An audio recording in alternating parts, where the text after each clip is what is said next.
मैं नर्स थी। काम से घर आते वक्त रास्ते में तेज बारिश होने लगी। भीगते हुए मेरे तन में आग लग गई। एक अनजाना लड़का अपनी कार से आया, कहा मेरे साथ चलो। मैं मान गई तो मुझे अपने बंगले में ले आया। मेरे गीले बदन को देखकर उसके जज्बात कंट्रोल नहीं हुए। मुझे अपने कमरे में ले आया और दबोचकर कहने लगा, अलीशा मुझे शारीरिक सुख चाहिए। मुझे तो जैसे करंट सा लगा जब अमन ने मेरे नरम नरम पर अपने हाथ। आज हॉस्पिटल में मुझे रात 12 बजे तक रहना था। मेरी शिफ्ट 12 बजे खत्म होने वाली थी। सारा काम निपटाकर मैं बाहर निकल गई। काफी दिनों से बहुत गर्मी थी। आज बारिश होने के आसार थे। शाम से ही आसमान में बादल थे, जिससे मौसम काफी ठंडा हो रखा था। गर्मी के बाद अगर थोड़ा ठंडा मिले तो मन में अपने आप ही हलचल होती रहती है। मेरी उम्र अभी 22 साल है। अब तक कुंवारी हूँ। मेरे परिवार वाले दूसरे शहर में रहते हैं। मैं दूसरी नर्स के साथ नर्सिंग हॉस्टल में रहती हूँ, जो कि यहाँ से ज्यादा दूरी पर नहीं था। जरूरत पड़ने पर पैदल भी चले जा सकती थी। आज काम से जैसे ही निकली, बाहर बारिश हो रही थी। पहली बारिश थी। बारिश में भीगने में काफी अच्छा लग रहा था। मेरा मन मचलने लगा था। बारिश की बूंदें जैसे ही तन पर गिरती, एक अजीब सा सुकून महसूस हो रहा था। भीगते हुए मैं पैदल चल रही थी। आज ऑटो स्टैंड में कोई भी ऑटो नहीं था। पैदल का रास्ता करीब 20 मिनट का था। जिस कदर बारिश हो रही थी, रास्ते में पानी भर गया था, पर मेरे पास कोई दूसरा रास्ता नहीं था। आज पैदल ही जाना था। रास्ते में कोई भी नजर नहीं आ रहा था। बहुत घबराहट होने लगी। मैं ठहरी अकेली कुंवारी लड़की जाने क्यों सुनसान सड़क में मुझे घबराहट महसूस होने लगी थी। मैं खड़ी हो गई। सोचा कोई गाड़ी आए तो लिफ्ट ले लूंगी। हालांकि दिल में एक डर भी था कि इतनी रात को लिफ्ट लेना सही भी रहेगा या नहीं। कहीं लड़के इसका गलत मतलब निकालकर मेरे साथ कुछ कर ना दें। पर इस हाल में पैदल जाना भी नामुमकिन था। तभी दूर से मुझे एक कार आती नजर आई। काफी महंगी कार थी। हो सकता है किसी रईस इंसान की हो। मैं हाथ दिखाने लगी थी। कार मेरे पास आकर रुक गई। वहां से एक नौजवान लड़का निकलकर सामने आ गया। जब मैंने उस लड़के को देखा तो शक्ल सूरत से काफी रईस लग रहा था। काफी महंगे कपड़े पहन रखे थे। काफी लंबा था। देखने में काफी गुस्से वाला लग रहा था और घमंडी भी। ऐसे लोग तो किसी अनजान की मदद नहीं करते। फिर ये क्यों रुक गया? जरूर कोई रईस बाप की बिगड़ी औलाद होगा। यही मन ही मन सोच रही थी। तब तक मेरे पास आ गया। कहने लगा, क्या बात है, यहाँ खड़ी खड़ी क्यों भीग रही हो? बिल्कुल कड़कदार आवाज थी, जैसे मुझे ऑर्डर दे रहा था। जैसे इसकी बाप की सड़क है, यहाँ भीगना मना है। मुझे बहुत गुस्सा आ गया। मैंने कहा, मुझे भीगने का शौक है, इसलिए रात को यहाँ खड़े खड़े भीग रही हूँ। वो भी पलटकर गुस्से में कहा, तुम पागल हो क्या? मैंने कहा, नहीं मैं पागल नहीं हूँ, नर्स हूँ। उसने कहा, नर्स हो तो हॉस्पिटल में रहो, यहाँ क्यों भीग रही हो खड़े खड़े? अब मुझे गुस्सा आ गया। उसके करीब चली गई। कहने लगी, तुम्हारी प्रॉब्लम क्या है? तुम्हारी सड़क तो है नहीं तुम्हारी प्रॉपर्टी पर खड़ी हूँ जो तुम मुझे बातें सुना रही हो। मेरी शिफ्ट 12 बजे खत्म हुई है। कोई ऑटो नहीं मिल रही। मुझे हॉस्टल वापस जाना है, इसलिए खड़ी खड़ी लिफ्ट का इंतजार कर रही हूँ। उसने कहा, ऑनलाइन जमाना है, कैब बुक कर लेती। मैंने कहा, मोबाइल घर पर ही रख कर आई हूँ। उसने कहा, तब तो तुम पूरी पागल हो। फोन घर पर रखने की चीज है क्या इस जमाने में? मैं बनावटी मुस्कान देकर कही, मेरी ओटी की ड्यूटी थी, वहाँ पर मोबाइल ले जाना मना है, तो घर पर ही रख कर आई हूँ। और ऐसे भी मेरा हॉस्टल वॉकिंग डिस्टेंस पर ही है। पर इस हालत में चल पाना मुश्किल है। आप खड़े खड़े यहाँ क्यों भीग रहे हो? आपकी तो इतनी बड़ी कार है। अभी गुस्से से कहने लगा, तुम्हारी वजह से मुझे रुकना पड़ा। तुम यूँ रास्ते में खड़ी खड़ी हाथ दिखा रही थी। ये इलाका सही नहीं है। 12 बजने को है। किसी भी बुरे इंसान की नजर तुम पर पड़ सकती है। मैंने कहा, तुम्हारे रिश्तेदार थोड़ी ना हो जो तुम मुझे प्रोटेक्ट करने के लिए खड़े हो गए। अगर मदद करना चाहते हो तो मुझे मेरे हॉस्टल पहुंचा दो। उसने कहा, मेरी कार में बैठ जाओ। उसकी कार में लिफ्ट लेने को तैयार हो गई थी। हालांकि वो बदतमीज था। मुझसे ऐसी बातें कर रहा था जैसे कि मैं उसकी नौकरानी हूँ, पर कम से कम रुक गया था। भला हो इस लड़के का, चाहे कितना भी बददिमाग हो। मैं बहुत थकी हुई थी। आज कुछ ज्यादा ही काम था। पता नहीं मुझे क्या हुआ। उसकी कार में बैठते ही मुझे नींद आ गई और मैं गहरी नींद में चली गई। काफी देर बाद मेरी नींद खुली तो मैं बिल्कुल चौंक गई थी। ये मैं कहाँ आ गई हूँ? कहीं इस लड़के ने मुझे किडनैप तो नहीं कर लिया? ये तो मेरा हॉस्टल नहीं है। मैं डर के मारे चीखने लगी। मेरे जिस्म में कपड़े भी नहीं थे, एक गाउन थी। मैं बचाओ बचाओ करके चिल्लाना शुरू कर दिया तो लड़का दौड़ता हुआ मेरे पास आ गया। कहने लगा, क्या हुआ? कोई बुरा सपना देखा क्या? उसने तुरंत मुझे पानी दिया। कहने लगा, पानी पियो। क्या हो गया तुम्हें? क्या मैं डॉक्टर को बुलाऊं? उसने कहा, तुम कौन हो? क्या तुम्हें डॉक्टर की मदद चाहिए? मैं उसकी तरफ देखने लगी। कहने लगी, मैं नर्स हूँ। उसने कहा, तुम कौन हो? मुझे फर्क नहीं पड़ता। क्या तुम्हें डॉक्टर की मदद चाहिए? मैंने कहा, तुम कौन हो? तुमने मुझे किडनैप क्यों किया? उसने कहा, पागल लड़की, तुम्हें मैं किडनैप क्यों करूंगा? तुम तो मेरे घर पर हो। गाड़ी में बैठते ही तुम सो गई थी। तुम्हारी हॉस्टल का पता क्या सपने में आएगा? इससे पहले कि तुमसे कुछ पूछ पाता तुम्हें कहाँ जाना है, तुम सो गई। इतनी आवाज भी लगाया, फिर देखा बड़े प्यार से सो रही थी। तुम्हें जगाना ठीक नहीं समझा। मुझे एहसास हो गया था कि काम से तुम बहुत थक गई होगी, इसलिए तुम्हें अपने बंगले में लेकर आ गया। अब मैं उसके करीब चली गई, बिल्कुल करीब, इतने करीब कि एक लड़का लड़की के बीच में कुछ भी हो जाए। वो इन सब के लिए बिल्कुल भी तैयार नहीं था। उसके कॉलर पकड़ ली। कहने लगी, मेरे कपड़े किसने बदले? उसने कहा, तुम्हारे कपड़े बुरे तरीके से गीले हो चुके थे। तुम्हें कहाँ लेटा था? मुझे यह भी नहीं पता था कि तुम कितने घंटे के लिए सोने वाली हो, इसलिए मैंने तुम्हारे कपड़े बदल दिए। अब मैं गुस्सा हो गई। मैंने कहा, मैं एक लड़की हूँ, तुम अनजान मर्द होकर मेरे कपड़े कैसे बदल सकते हो? तुमने तो मेरा सब कुछ। कहकर उसे गुस्से से घूरने लगी। उसने कहा, तुम इतनी खूबसूरत हो, अपनी आंखें बंद न कर सका। हाँ, देख लिया तुम्हारा सब कुछ। मैंने कहा, तुमने मेरे साथ क्या किया बताओ? उसने कहा, अब तक तो अपने जज्बात पर काबू करके रखा था, लेकिन तुम यूं चिपक जाओगी तो पता नहीं कब तक कर पाऊंगा। शायद खुद पर से पूरी तरह से कंट्रोल खो बैठूं। इतना मुंह से निकला ही था कि मेरी सांसें तेज होने लगी। अभी मैंने उसे नहीं छोड़ा था। रंग रूप को देखने लगी, जाने मुझे क्या हो गया। मैं भी पिघलने लगी। मेरी अपनी भी जरूरत थी और इतना हैंडसम सा लड़का आज मेरे पास था। अनजानी मर्द के करीब होने का एहसास मेरे जिस्म को पिघला रहा था।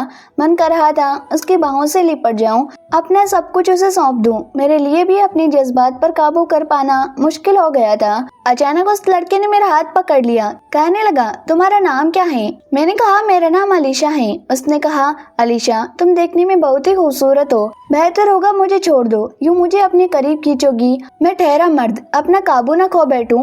वो मुझे अपने आप से अलग कर दिया और दूसरे कमरे में चला गया। मैं वहीं लेट गई। मेरी सांसें बहुत तेज हो गई थी। अपनी धड़कनों को महसूस करने लगी थी। मुझे अपनी धड़कनों को काबू में करना था। मैं गहरी सांसें लेने लगी। जाने ये अजनबी एक पल के लिए मुझे क्यों अच्छा लगने लगा था। वो कमजोर पल थे जो बीत चुके थे। जाने इसका नाम क्या है, पर समझदार लड़का है जो सही वक्त पर मुझसे दूरी बना ली। पूरी रात सोती रही। सुबह वो लड़का मेरे कमरे में आ गया। कहने लगा, उठो और कितना सोओगी? मुझे काम पर जाना है, उठकर फ्रेश हो जाओ, मैं चाय नाश्ता रखवाता हूँ। उठकर बाथरूम में चली गई थी। नहा धोकर बाहर निकली। उसी का दिया हुआ गाउन पहने हुए थी। उसके करीब जाते ही फिर से मेरे दिल की धड़कन तेज हो गई। जाने उसके अंदर ऐसे कौन सी ताकत थी। मैं दोबारा उससे चिपक गई, उसके बेहद करीब चली गई। अब पूछने लगी, कल तुमने मेरे साथ कुछ किया तो नहीं? मेरी तरफ देखने लगा। कहने लगा, तुम क्या चाहती हो, तुम्हारे साथ कुछ करूं? मैंने पूछा, ऐसा कब कही मैं? उसने कहा, तुम कल से यही सवाल पूछ रही हो। मैंने कहा, तुमने भी तो मेरे कपड़े बदले थे। उसने कहा, उस वक्त मेरे पास कोई उपाय नहीं था। तुम्हें भीगे कपड़ों में कैसे छोड़ देता बताओ? मैंने पूछा, उस वक्त तुमने क्या क्या किया? उसकी आंखों में गुस्सा था। मेरे करीब आ गया। कहने लगा, ऐसे बताओ बताओ करके क्या दिखाओ? फिर से चलो दोबारा से वही करते हैं। आज तुम्हें तुम्हारे कपड़े वापस पहना देता हूँ और बता भी देता हूँ तुम्हारे साथ कल क्या क्या किया था जब तुम प्यारी सी शक्ल बनाकर सो रही थी। मैंने कहा, दोबारा से करने की सोचना भी मत, तुम्हें इंजेक्शन लगा दूंगी। कहकर मैं उसकी आंखों में देखकर उसे डराने लगी। उसने मेरा हाथ पकड़ लिया। कहने लगा,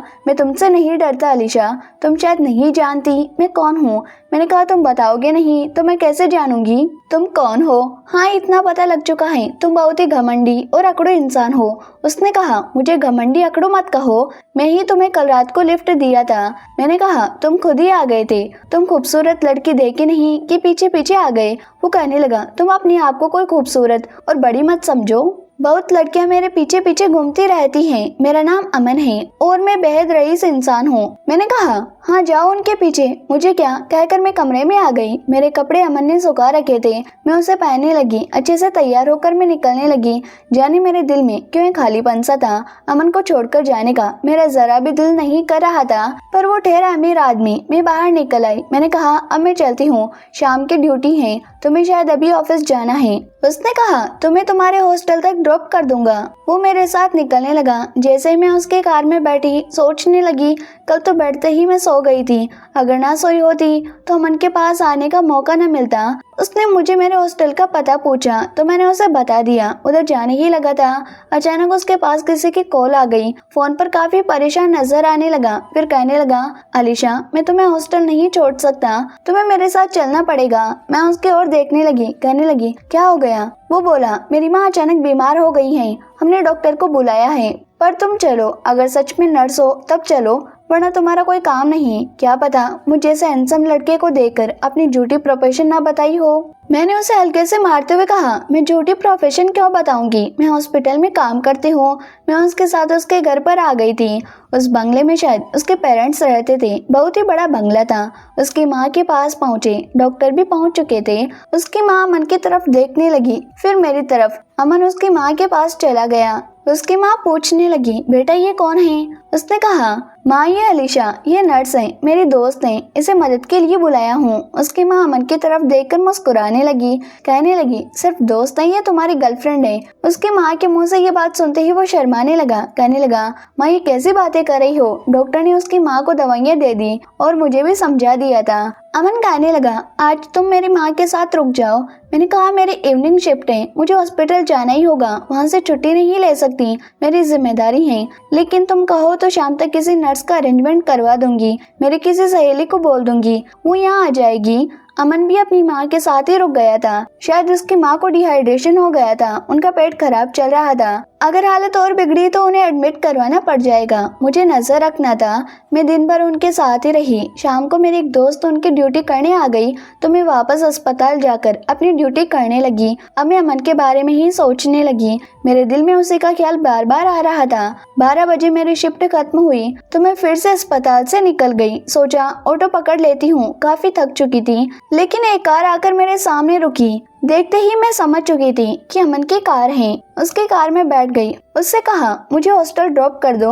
वो उस रास्ते से ना जाकर दूसरे रास्ते से गाड़ी ले जाने लगा। मैंने कहा, अमन मुझे कहाँ लेकर जा रहे हो? उसने कहा, घबराओ मत, तुम्हें किडनैप नहीं कर रहा हूँ, अपनी माँ के पास ले जा रहा हूँ। आज रात तुम सो जाना, सुबह मेरी माँ का ख्याल रख लेना। पहले से बेटर जरूर है पर अभी भी ठीक नहीं हुई है।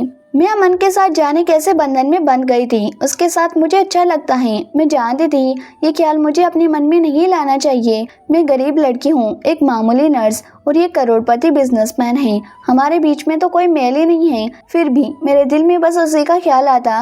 एक रात में वो मेरा अपना कैसे हो गया। अपने घर लाकर वो मुझे कमरे में ले आया, कहा, आज इसी कमरे में रेस्ट ले लो, सुबह माँ के कमरे में चली जाना, रात के लिए मैंने नर्स रख ली है। कहकर वो जाने लगा कि मैंने अमन का हाथ पकड़ लिया। मैंने कहा, तुम मुझे क्या समझते हो? मैं एक अस्पताल की एम्प्लॉय हूँ, तुमने मुझे यूँ प्राइवेट काम के लिए रख लिया। तुम मुझे अपने से बहुत छोटा समझते हो ना। मैं गरीब हूँ, मेरा कोई वजूद नहीं है, मेरा कोई दिल नहीं है। हम गरीब लोग यूं ही अमीरों के हाथों कुचले जाते हैं। मेरी बात सुनकर मेरी तरफ देखने लगा, कहने लगा, क्या बक रही हो? तुम्हें तो खाना पीना सब खिला दिया, तुम्हारा दिमाग इतना गर्म क्यों है? मैंने कहा, तुम रईस इंसान हो, ऐसे किसी भी नर्स को ड्यूटी पर लगा सकते थे, फिर मुझे ही क्यों लेकर आए? उसने कहा, जब से तुम मुझे मिली हो मुझे यही बात सुनाई जा रही हो। मैं नर्स हूँ, मैं देखना चाहता था तुम्हारी काबिलियत को, कुछ काम आता भी है या नहीं। मैंने कहा, मैं BSc ट्रेनर हूँ, ऐसे क्यों कह रही हो? उसने कहा, आजकल की लड़कियों का दिखावा ज्यादा होता है। उसकी बात सुनकर मुझे बहुत गुस्सा आने लगा था। मुझे टेस्ट करने वाला ये होता कौन है? मुझे अपने घर पर ही नौकरानी बनाकर ले आया। गुस्से से उसका हाथ झड़क दिया, सोने के लिए आ गई तो अचानक अमन ने मुझे पीछे से पकड़ लिया, कहने लगा, चलो डेमो दिखाता हूँ। मैंने कहा, किसका डेमो दिखाओगे? अपनी ओर खींचकर कहा, कल तुम्हारे कपड़े कैसे बदला था वो दिखाता हूँ। उसकी बात सुनकर तो मेरी सांसें मानो रुक गई। मेरे दिल की धड़कन अचानक ही बढ़ने लगी। आंखें छोटी करके उसकी ओर देखने लगी। वो मेरे पास आ गया। मैंने कहा, तुम्हें कुछ करने की जरूरत नहीं है, कमरे से निकलो बाहर। उसने कहा, तुम ऐसे गुस्से वाली लड़की बचपन से ही हो क्या? मैं उसे पीछे ढकेलने लगी तो उसने कसकर मुझे अपनी बाहों में खींच लिया। मेरी तरफ देखकर कहने लगा, बहुत खूबसूरत हो तुम। तुम्हें उस दिन उस हाल में देखकर अपना दिल हार बैठा था। तुम्हें कोई नौकरानी की हैसियत से अपने घर पर नहीं लाया, बल्कि सोचा था शायद अपने काम से मेरी माँ को इम्प्रेस कर सको। मैंने कहा, माँ को इम्प्रेस क्यों? मुस्कुराता हुआ कहा, इस घर की बहू नहीं बनना क्या? उसकी बात सुनकर मेरे चेहरे पर मुस्कान आ गई। उसे प्यार से मारते हुए कहा, तुम कैसी बातें कर रही हो? अमन ने बड़े प्यार से मेरे गाल में हाथ रख दिया। कहने लगा, तुमसे प्यार करने लगा हूँ, जी नहीं सकता तुम्हारे बिना। शादी करोगी सकड़ू के साथ? मैं हंसने लगी और कसकर उसकी बाहों से लिपट गई और कहा, मैं तुम्हारे साथ शादी करने को तैयार हूँ। आज तक कभी किसी को देखकर मेरे अंदर ये फीलिंग्स नहीं आई जैसे तुम्हें देखते ही आई थी। मेरा भी पहली नजर का ही प्यार है। और ऐसे मैं और अमन हमेशा के लिए एक हो गए, पर उससे कभी जुदा नहीं होना चाहती थी, इसलिए अपने हॉस्टल से उसके घर पर ही शिफ्ट हो गई थी। और फिर शुरू हुई हमारी मोहब्बत की कहानी। दोस्तों, उम्मीद करती हूँ कि आपको हमारी कहानी पसंद आई होगी। कहानी पसंद आई है तो वीडियो को लाइक करें, चैनल पर नहीं है तो चैनल को सब्सक्राइब करें और हाँ, नोटिफिकेशन बेल को ज़रूर दबाएं ताकि अगली आने वाली अपडेट सबसे पहले आपको मिले। Okay, thank you.